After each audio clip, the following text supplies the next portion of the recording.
Assalamualaikum warahmatullahi wabarakatuh. Kembali kita bertemu. Kali ini kita akan kembali belajar matematika, akan membahas bab baru yaitu sistem koordinat.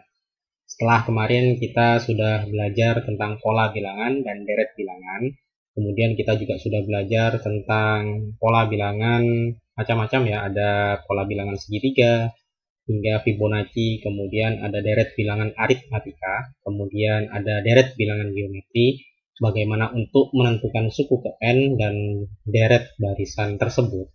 Nah, sekarang kita akan membahas tentang sistem koordinat dan bidang kartesius. Semoga pelajaran ini tidak membosankan walaupun kita masih belum bisa bertatap muka dan berinteraksi langsung. Dan semoga kita tetap mendapat barokah dan manfaat dari belajar mengajar yang kita jalani sekarang. Kemudian langsung saja sebelum kita mulai, kita baca dulu Bismillahirrahmanirrahim.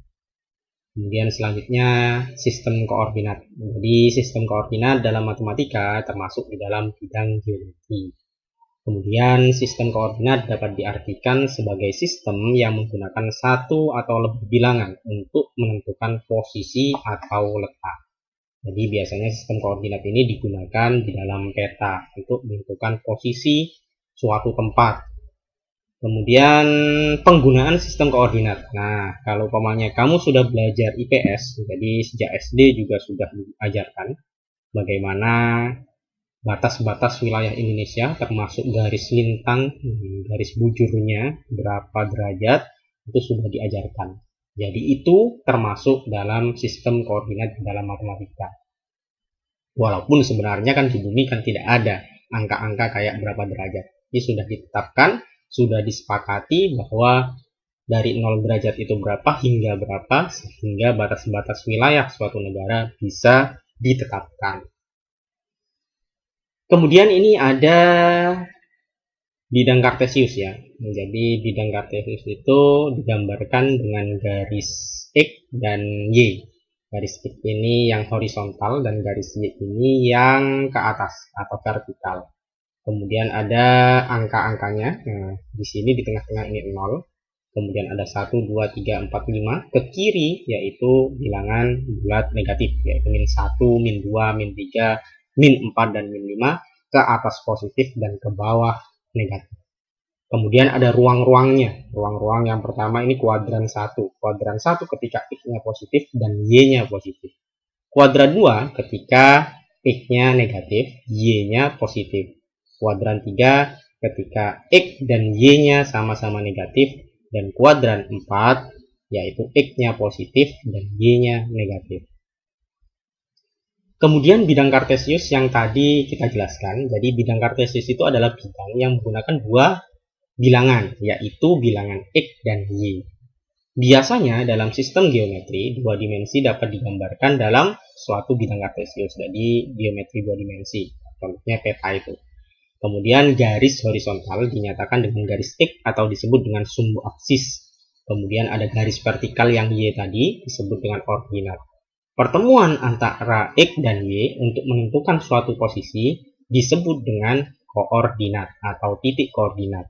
Ketika itu diposisikan pada titik tertentu. Kemudian ini contohnya, misalkan di sini yang X ini adalah sumbu X ya, sumbu ini yang ini Y. Jadi ini ada aksis sama ordinat. Nah, titik koordinatnya adalah ini. Nah, di sini kalian bisa kasih angka ya, kemudian bisa menggunakan buku kotak-kotak untuk menggambarkan ini agar lebih rapi dan lebih mudah. Kalau nggak punya buku kotak-kotak ya buku biasa, kemudian digaris rapi dan dikasih angka. Di sini 1, 2, 3, 4, sehingga X-nya 4, ke atasnya adalah 1, 2, 3, 4,3. Sehingga dinyatakan bahwa titik ini koordinatnya adalah 4,3.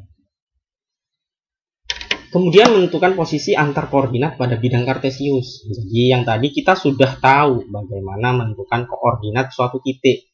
Di sini contohnya A adalah 4,3. Di sini D min 2,4. C min 6, min 5. Dan B adalah 3, min 5.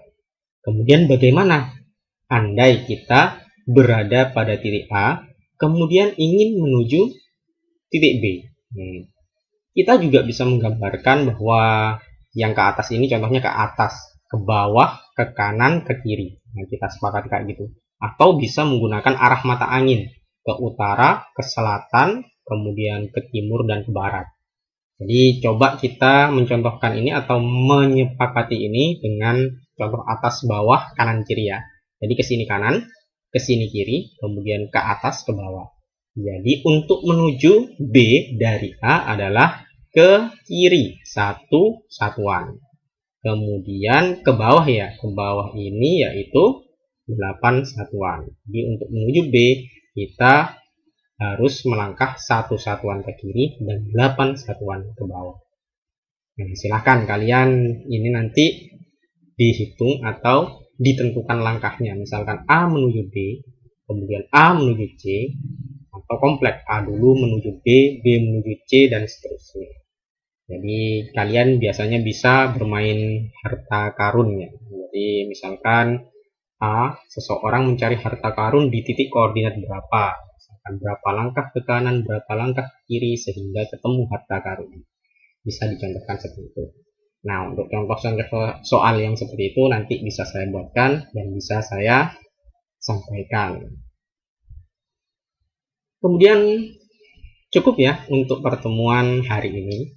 Jadi pertemuan-pertemuan selanjutnya semoga tidak membosankan, dan yang ini adalah bahasan yang menurut saya mudah dan semoga kalian mudah memahami dan cepat mengerti. Semoga tidak ada pertanyaan, tapi jika ada pertanyaan segera sampaikan, bisa melalui wali kelas atau koordinator kelas untuk menyampaikan ke saya, atau bisa langsung hubungi WA atau alamat email saya.